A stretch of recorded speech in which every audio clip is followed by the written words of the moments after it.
has come to our family. You remember our venerable house? Opulent and imperial, gazing proudly from its stoic perch above the moor. I lived all my years in that ancient, rumor-shadowed manor, fattened by decadence and luxury. And yet I began to tire of conventional extravagance. Singular, unsettling tales suggested the mansion itself was a gateway to some fabulous and unnameable power. With relic and ritual, I've bent every effort towards the excavation and recovery of those long-buried secrets, exhausting what remained of our family fortune on swarthy workmen and sturdy shovels. At last, in the salt-soaked crags beneath the lowest foundations, we unearthed that damnable portal of antediluvian evil.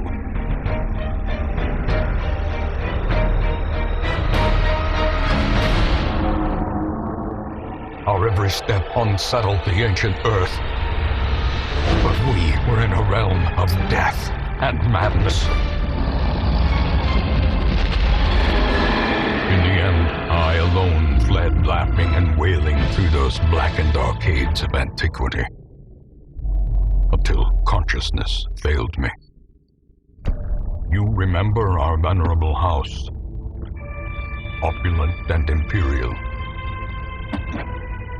It is a festering abomination. I beg you, return home, claim your birthright, and deliver our family from the ravenous, clutching shadows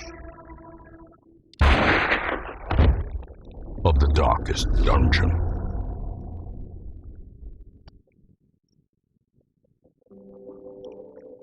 Hey everybody, I'm Nagatame, and we're back. And this time we're playing Darkest Dungeon. A game about making the most of a bad situation. Bad is putting it mildly. This game has you making the worst of terrible situations every 2 fucking seconds. Thankfully, there are always fresh souls arriving on the stagecoach seeking both adventure and fame in the shadow of the Darkest Dungeon.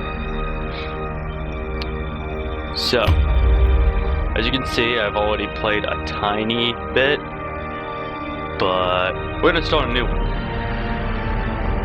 We're going to start playing at the Darkest Estate. And we've got a cutscene now, so I'm going to shut up again.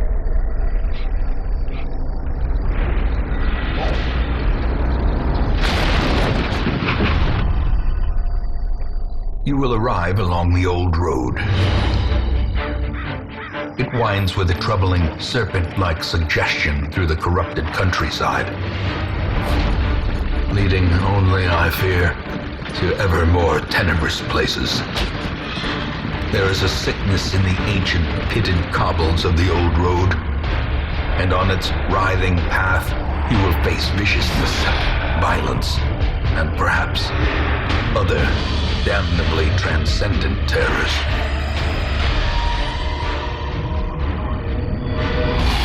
So steel yourself, and remember there can be no bravery without madness. The old road will take you to hell, but in that gaping abyss,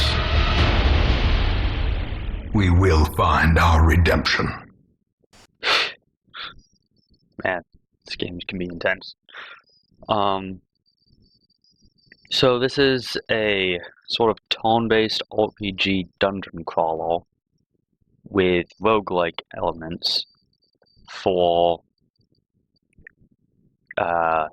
you don't play as yourself, you play as heroes like these guys, but if they die forever. So this is map navigation. Right now we're in what's called a room. This over here is a hallway. To move to the next room, we gotta click on it, and now we have run move up down the these hall. lanes. Keep to the side path. The hamlet is just ahead. So we move by clicking, and we're in Dispatch this combat. thug in brutal fashion, that all may hear of your arrival. So we have our each hero has 4 specific moves, and they have pre-designated turn order. So I've got Open Vein, which is a normal melee attack and has potential to cause bleed. Pistol Shot, which I can't use because, as you can see, those little white balls are what position my character has to be in, and to use it. So like, this is the second spot, this will be the 3rd one, and I'll be the 4th one if I had those people. And the red balls denote where the enemy has to be standing, and with Pistol Shot, you can't attack someone in the false position, which is where this guy is, so I can't use it. Grape Shot, you have to be in positions 2 or 3, but it attacks all 3 people in the false 3 positions, but it does less damage overall. And this is Take Aim, which is a buff which adds to this guy, Dismas. It adds to his accuracy as well as crit chance, but it still just makes no sense to do that. And holy crap, that was convenient. And we get money. Money is going to be excessively needful, helpful, necessary. That's what I'm trying to say. It's going to be excessively necessary in this game. So here we have an object. It has the potential to be trapped, and if you right-click on everyone, you can see what their resistances are.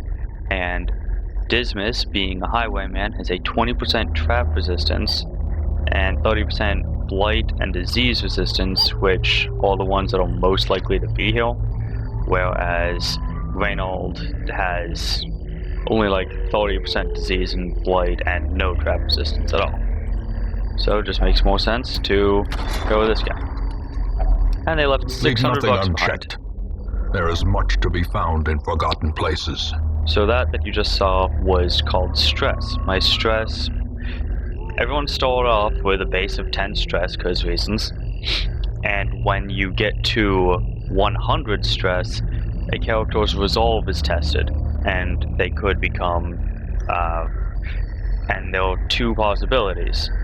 You could become virtuous and get a positive trait, or you could get some kind of negative trait, which will most likely which will be a detriment to the character because it might make them less accurate, might make them take more damage, whatever.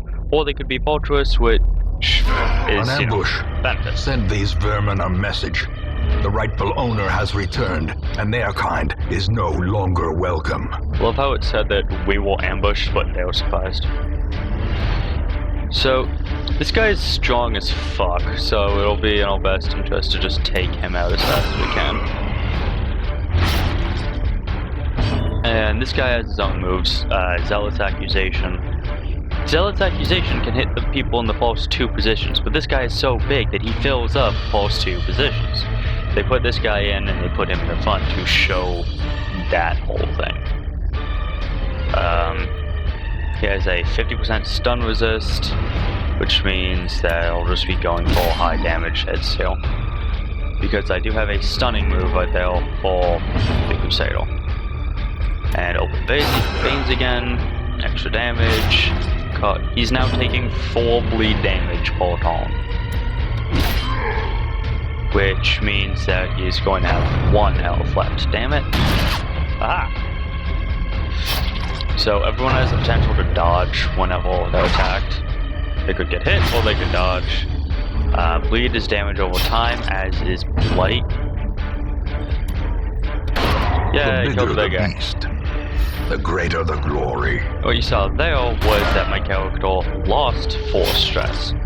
See, now his stress is down to 9. It was 13 when we went into the battle. Just stun this guy, hopefully. Yeah, he was stunned. Which means that now it's his turn, and he was stunned, which means he doesn't get that turn. But now he has plus 20% stun resist. Unfortunate, but advantage. Give them no quarter. Yay! And we got a lot. We got a gem, which is worth 250 gold. We got 50 gold. Another gem, which is worth 1,000 gold, which is awesome. And a portrait, which I'm pretty sure is used for upgrading things. And that shows that we finished the quest.